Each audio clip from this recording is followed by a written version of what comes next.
Season 13 is well underway, and I hope all of your ranked adventures got off to a great start. My placements were a bit of a nightmare, but luckily I've managed to make a solid recovery. Drop a comment below and let us know how it's been for you so far. This season has been very different to pre-season already, and with huge changes coming in again next week, it's all going to change once again. But for now, let's take a look at our tier list a week after the season dropped.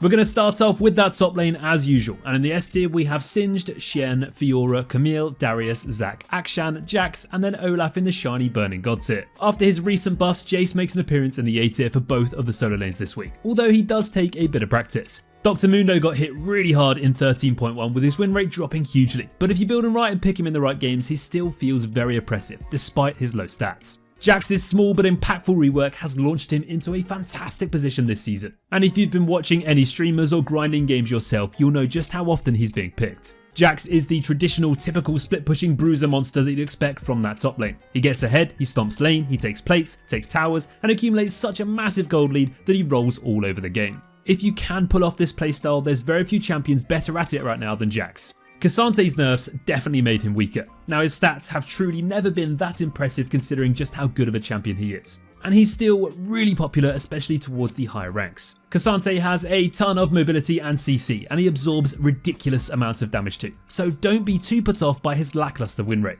As we'd expected, Aatrox's nerfs did hurt him a little bit, but he is still viable and still strong in the right games. He still is oppressive and he's a bit of a raid boss beast if he gets fed, but he's not auto-winning as many games anymore. He might struggle even more with next week's changes to Grievous Wounds though, so he's definitely one to watch going into patch 13.2. Sion's buffs last week helped him out a bit, but this champion is another one with a relatively unimpressive win rate, although every time you play against it you feel like it's completely broken. The champion just has so much health, he farms waves and towers in seconds, and he deals surprisingly good damage too with that Heartsteel. Either way though, he's going to remain in the B tier for the time being.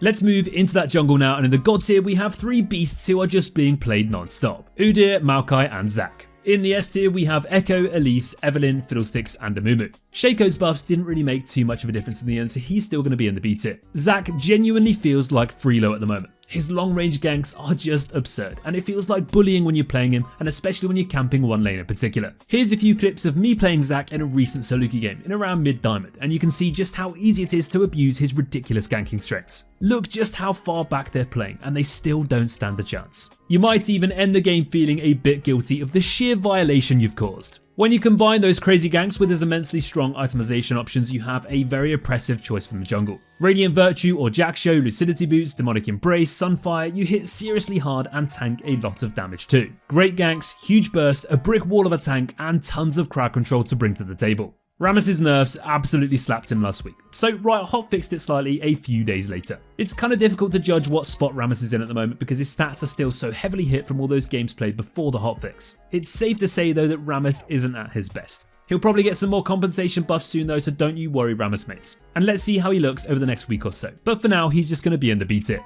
Diana's stats are letting her down at the moment, but the real Diana players will know just how strong she is. She's in the A tier for now because a lot of players are still building her or playing her incorrectly. But if you know what you're doing, you'll realise just how OP she actually can be.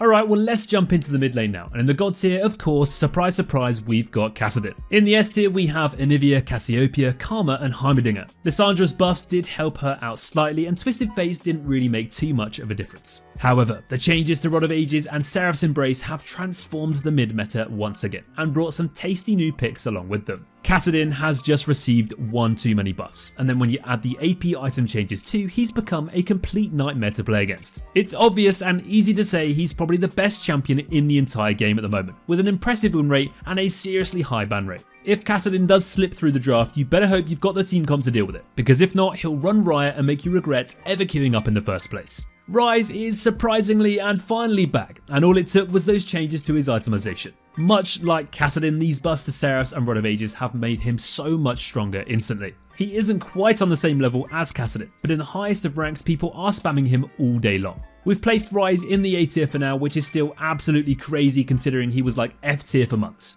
But if you can play him optimally, he's up there with the best of the rest. Cassiopeia is yet another champion positively affected by those item changes, and she's just everywhere. She's always been a really good pick, but she's just been so matchup dependent for such a long time. In patch 13.1 though, you can get away with picking her so much more often, and you're going to win a ton of games too as long as you can pull her off. She does take a bit of practice with her kiting and her playstyle in general, but if you can master her, she feels absolutely awesome. Lux is also feeling the effects of her AP buffs not too long ago alongside the buffs to Horizon Focus. The amount of burst damage she can pull off now is huge, so if you do enjoy Lux, don't sleep on picking her back up again in the mid lane. A bit of a cheeky pocket pick for those perfect games to pick her in.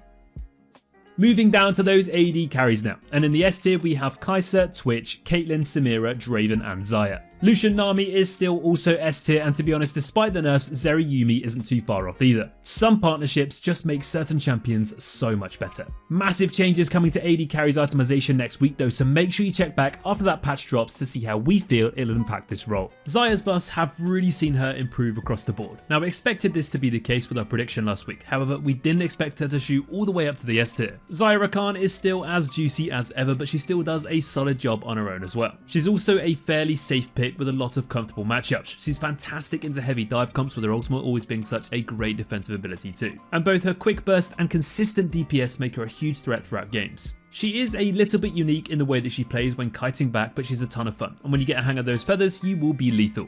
Xayah and Caitlyn are still having a great time up in that S tier too, so don't be alarmed by their somewhat underwhelming win rates. This pair are two of the most popular AD carries in the game with an insane amount of games played, so if they're working for you, keep calm and carry on. Varus is such an amazing pick at the moment, and players in high elo have known this for quite a while. You've got the AD on hit build, AP attack speed, or even the AD lethality build, all working wonders for this champion. Here's another cheeky clip of mine showing how strong Varus can be even in the early game if your enemies underestimate you. Taric MVP though, of course. Varus is a high burst marksman with solid DPS in certain builds too, but also offers fantastic CC and utility with his ultimate and inbuilt grievous wounds. Therefore, you're always going to be useful even if you're a little bit behind. Despite being in a mobile AD carry with no dashes, Varus is honestly a really consistent and somewhat safe pick to go for. This could all change next week with the AD carry item shifting, but for now, keep playing him and enjoying that regular LP gain you'll get with him. Ezreal has always had pretty poor win rates, especially so at lower ranks, but this isn't to say he isn't a great choice to play if you're good enough on him. Ezreal has a few different builds to play around with. You've got the classic Triforce Miramana setup, or you can go for the Essence Reaver Navori Kraken build, which is going to depend on the draft and what you generally prefer. Ezreal takes some skill to play at a consistent level. You need to be constantly landing those Qs, those W combos, and regularly weaving in those auto attacks, especially if you go for the crit build. But if you do have the skills to pull off Ezreal, he can be up there in those top tiers. Okay then, let's finish off with support, and we've got a ton of great picks in the S tier this week. Janna, Sona, Nami, Amumu, Rel, Heimerdinger, Maokai, Blitzcrank, Bard and Rakan. Heimerdinger is still one of the best in the business too up in that S tier though, so if you haven't tried him yet, why not? Taric is still one of the most underrated and underappreciated supports in the game. Every time I see him in my games, I just think it's a bit bonkers. And his win rate does reflect this too, and has done for a while. Taric has so many strengths to bring to the bot lane. His early stuns can be pivotal in 2v2s, he's got healing, he's got resistance buffs, and then of course that ultimate, which on its own can change the course of any game. If you've got a strong and fed AD carry and you're playing Taric, you can make them feel invincible. Time your R correctly, land those stuns, and enjoy the freelo along the way. Rakan is also having a brilliant time in the bot lane. He had a couple of buffs towards the end of last season which definitely helped him out, and with the resurgence of Xayah being stronger, he's only getting better. Rakan offers so much crowd control and utility alongside being very hard to get hold of because of how slippery he is. He is one of the harder supports to play optimally, but if you get the hang of it, you're going to have a ton of fun. There's nothing more enjoyable than engaging and locking up entire teams before escaping back to safety with those dashes. Bard is also one of those champions that will always be good if you know what you're doing. However, he hasn't quite been as prolific as he has been previously. The mythic item Radiant Virtue has recently changed this though. This new tanky utility item is working wonders for Bard, and alongside all of the other utility he has inside his kit, he's getting back to his best again, as long as you're good enough. Bard is just not the strongest champion in lane when compared to other supports. But his roaming threat, his scaling into the rest of the game, and everything else he brings along with him is what makes him such a top pick. There are tons of other fantastic bot lane pairings in the game right now, making lower tier supports stand out too. Lulu is A tier, but she still is fantastic with the right hypercarry like Kog'Maw or Jinx. As we've mentioned already, Yuumi can still be really strong alongside Zeri, and Lux Caitlyn is an amazing lane if you can play it to perfection.